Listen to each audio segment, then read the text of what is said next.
di Ngulik Komunikasi.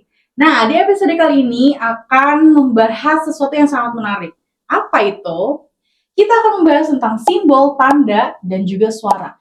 Maksudnya apa sih itu? Kenapa kita bisa menerima pesan dari ketiga itu? Kita bisa menerima pesan hanya dari simbol. Kalian pernah nggak kepikiran tentang itu? Nah, di episode kali ini kita akan membahas dan lebih dalam beserta contoh-contoh yang sederhana sehingga kalian tuh bisa memahami dengan sangat-sangat mudah ya teman-teman. Nah, bareng aku Nuba dan tokoh-tokoh hebat di depan aku sekarang ini ada Mbak Rara dan Mbak Dinda. Halo. Gimana Mbak hari ini? Apakah kabarnya baik? Bahagia? Alhamdulillah sih. Alhamdulillah ya, saya juga baik, nggak ada yang tanyain soal. Saya juga baik. Mbak, mungkin langsung aja kali ya. Apakah sudah siap membahas tentang? Siap banget ya Dinda. Kita bahas apa sih sekarang ini? Bahas tentang semiotika. Tradisi semiotika. Terus teman-teman kalau misal ada yang belum tahu, kalian cocok banget nih nonton ini. Oke, dari Mbak Rara dulu ya kali ya, Mbak Dinda ya dari Mbak Rara. Boleh bantu jelasin nggak Mbak? Semiotika itu apa sih? Jadi ya, semiotika itu mempelajari tentang tanda dan cara tanda itu bikin kita ngerti sesuatu. Kita ambil contoh nih sehari-hari di lampu merah. Kan di ring road tuh banyak banget lampu merah ya. Iya, nah, di lampu merah itu kita tahu kalau kita harus berhenti. Padahal lampu merah tuh nggak pernah sama sekali dia ngomong, woi berhenti. Enggak dong. Gitu. Oh gitu ya. Jadi mudah ya, masih mudah teman-teman. Nah, selain di lampu merah, kita juga bisa lihat semiotika itu melalui bentuk emoji. Emoji itu sering kita pakai nih di kehidupan sehari-hari gitu. Kan banyak nih anak Gen Z ya. Iya, Gen Z. Gen Z nih gitu. Contohnya kayak emoji marah. Marah itu tandanya merah. Nah, dari emoji marah itu kita bisa menyampaikan kata itu nggak usah panjang-panjang deh gitu. Jadi kita cuma klik gitu, keluar tuh emojinya. Nah, itu bisa pesannya tersampaikan gitu melalui emoji itu. Oke. Dari emoji sekarang untuk yang masa sekarang tuh bisa dilihat dari itu ya untuk tradisi semiotika sendiri. Oke, betul sekali ya, betul. Oke, mungkin kalau kita lihat ke belakang ya, pastinya semiotika ini ada yang cetuskan, tidak? Iya, ada sejarahnya. Bener banget. Kalau boleh tahu siapa ini pencetusnya? Oke, jadi tuh di semiotika sendiri tuh ada dua tokoh terkenal. Yang pertama Ferdinand de Saussure, yang kedua itu Piers Sanders Peirce. Biasanya siapa itu? Dengan kata belakang ya kita ya. Saussure sama Peirce ya. Iya, Peirce. Jadi kita mau bahas yang mana dulu nih? Kita bahas dulu deh, Saussure dulu. Oke, kita bahas yang Saussure dulu. Jadi Saussure dulu. Saussure itu dia ngenalin dua. Ada signifier dan signified. Signifier sama signifier. Jadi signifier itu tuh penanda, signified itu tuh petandanya. Nah, di signifier penanda itu tuh bentuk fisik tanda dari suara, gambar, kata. Sedangkan dari signified petandanya itu tuh adalah konsep atau makna yang kita pahami dari penanda itu tersebut. Nah, contoh nih, aku ngomong kucing meow gitu. Kucing itu tuh penandanya. Nah, kita dari kucing itu kita pasti bayangin apa? Kakinya keempat, berbulu itu petandanya. Kalau digabung lahir sebuah tanda. Nah, gitu. Nah, selain ada contoh dari hewan seperti kucing meow tadi, kita bisa lewat kata seperti cinta, C-I-N-T-A. Jadi cinta itu siapa sih yang pengen tahu nggak sih? Kalau cinta itu bisa diartikan sebagai rasa sayang, romantis dan sebagainya gitu. Siapa sih nggak pengen dicintai gitu? Terutama aku juga pengen dicintai gitu. Ya.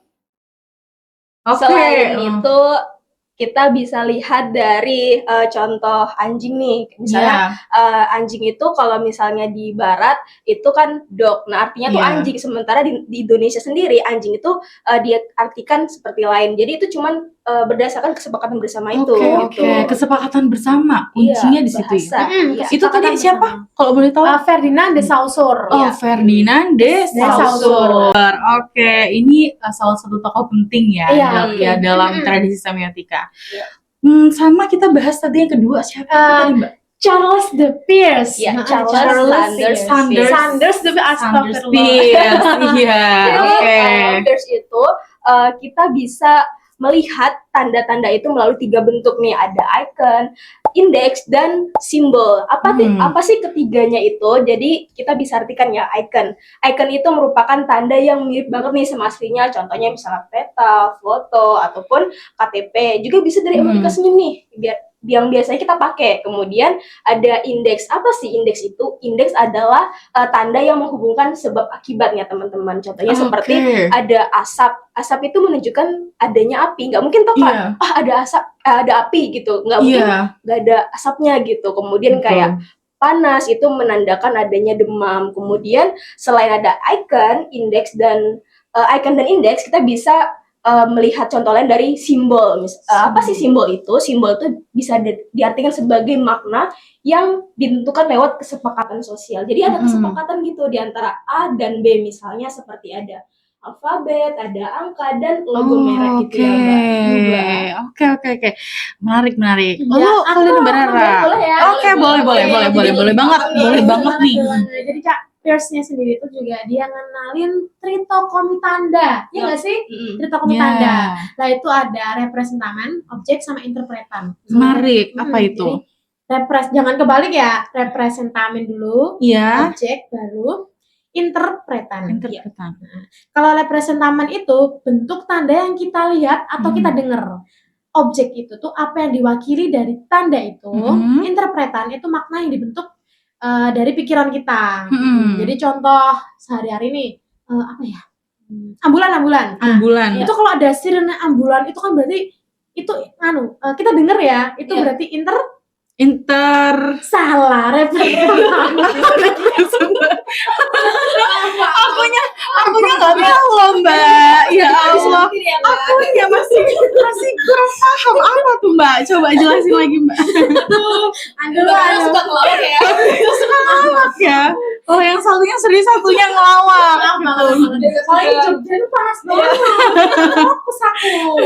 Jadi ada representamen, objek, sama interpretan. Kalau representamen itu tuh bentuk tanda yang kita lihat atau dengar. Lah kayak tadi sirene ambulan itu kan kita dengar tuh. Nino itu kan representamennya. Oke. Masuk. Objek itu apa yang diwakili dari tanda itu. Di dalam ambulan itu pasti ada pasien. Nah, itu objeknya. Terus interpretan itu makna yang dibentuk dari pikiran kita. Kalau kita lihat ambulan, kita pasti ngapain? Pikirannya apa? Berarti ada yang darurat. Ada yang darurat. Nah, itu tuh interpretannya, makna yang dibentuk dari pikiran kita sendiri gitu. Paham ya sekarang. Iya, aduh ya ampun. Aku jadi kayak ikut kelas gitu loh. Lagi kayak lagi ikut kelas di perguruan tinggi nih. Oke, mungkin tadi kan kita sudah bahas keduanya. Apa ada lagi yang harus kita bahas tokoh-tokohnya? Mungkin dua itu ya, yang penting yang perlu ditekankan. Oke, yang perlu ditekankan itu dari Saussure. Itu bantu kita ngerti dari struktur tandanya. Nah, ya kan, jadi sepakati bersama-sama gitu loh. Jadi nggak bisa lah, aku A tapi menurut ini B. Nah, itu bukan konsepnya Saussure ya. Kalau Peirce itu bantu kita lihat jenis tanda dan bagaimana kita menafsirkannya. Nah, kayak tadi itu aku sama Kak Dinda sama Kak Nuba pasti punya persepsi sendiri. Beda-beda ya. Itu menurut pendapatnya si Peirce. Oke, mungkin dari Mbaknya. Kalau dari saya berarti gini, kalau misal aku mau nanya ya, dosen-dosenku ini, kalau misal aku mau nanya, kayak misal emoji nangis sekarang, itu diartikan sekarang untuk Gen Z itu kayak ketawa gitu ya, itu tuh masuk mana Mbak? Nah, itu tuh masuknya di Peirce ya Kak ya, maksudnya di Peirce, karena kan itu kan menafsirkannya orang berbeda-beda ya. Jadi kayak, dia ngirimnya nih nangis, belum tentu kita nangis beneran nih. Anak Gen Z tuh gitu. Oke, aku paham ya sekarang ya. Sekarang aku jadi tidak asing ya kalau mendengar kata Peirce sama Saussure. Betul banget. Terima kasih loh sudah mengenalkan. Teman-teman juga di rumah harus berterima kasih sama kedua tokoh ini. Oke. Lanjut ya Mbak. Kalau misal nih kita biar teman-teman di rumah ini bisa lebih paham lagi, gimana sih kita tuh mencontohkan agar lebih paham lagi itu seperti apa? Kalau di kehidupan sehari-hari ya, yang sehari-hari aja, seperti kayak tadi. Mbak Rara bisa jelasin? Mbak Rara apa? Mbak Dinda aja. Ya Mbak Dinda dulu, Mbak Dinda deh. Misalnya di lampu lalu lintas nih, itu simbol kesepakatan seperti merah, Mm-mm. berhenti. Berapa sih ini berhenti kan nggak mungkin jalan gitu kan. Nah, hijau berarti jalan.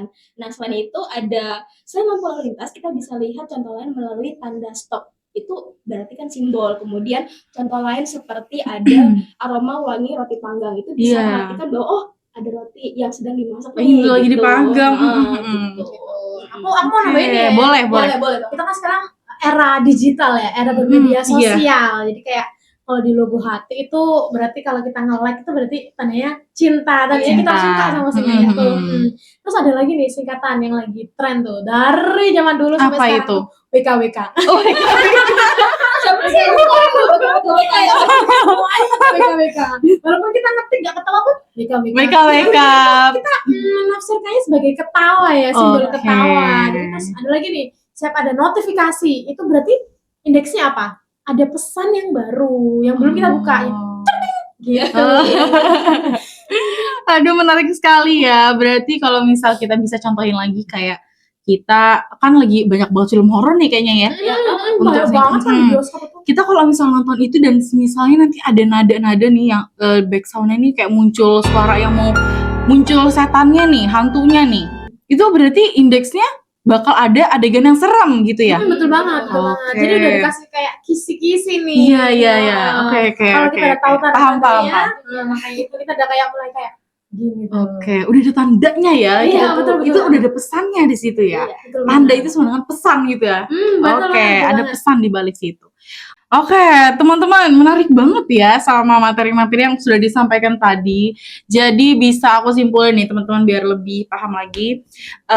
Kesimpulannya itu dari Ferdinand Saussure, intinya itu dia ngajarin kita soal struktur tanda, penanda sama petanda ya. Kesepakatan bersama, kesepakatan betul banget, sosial. betul banget. Nah, sedangkan Peirce tadi itu membedakan dari tanda itu jadi icon, indeks, sama simbol. Dan dia itu menafsirkan itu dengan apa namanya tadi? Persepsi Menafsirkan sendiri, menafsirkannya sendiri, banyak beda-beda. makna, banyak makna nggak kayak Ferdinand de Saussure tadi itu sudah kesepakatan bersama. Nah, semiotika ini ya teman-teman bikin kita tuh lebih peka terhadap pesan ya teman-teman. Jadi bukan dari kata-kata saja, tapi semua tanda di sekitar kita itu adalah pesan. Setuju? Setuju banget. Jadi teman-teman, pahami semiotika itu bikin kita nggak gampang salah paham saat berkomunikasi nanti. Nah, selain itu buat kamu nih anak-anak Gen Z gitu. Jadi dengan kita mengenal tradisi semiotika, kita itu bisa lebih paham. Nah, selain itu di semiotika itu ada tanda. Nah, tandanya itu bisa kita pakai bisa kita pakai di konten. Nah, banyak anak muda yang sering banget bikin konten. Oh iya. Fungsinya apa? Bener. Biar orang-orang tuh lebih mudah Paham, jelas gitu, mengerti gitu apa sih artinya dari ini dari itu gitu biar lebih paham. Betul banget. Berarti di sekitar kita sekarang tuh ada ya tradisi Pasti semiotika. ada semiotika di sekitar kita itu. Iya, sampai seterusnya tuh pasti ada. Nggak pernah bakal hilang. Oke, terima kasih ya Mbak Rara sama Mbak Dinda. Nah teman-teman yang di rumah, terima kasih sudah menonton dan semoga ini bermanfaat ya bagi kalian yang pengen tahu lebih dalam tentang tradisi semiotika. Nah jangan lupa di like, comment, dan share ke teman-teman kalian. Bye-bye, sampai ketemu di episode berikutnya. Bye.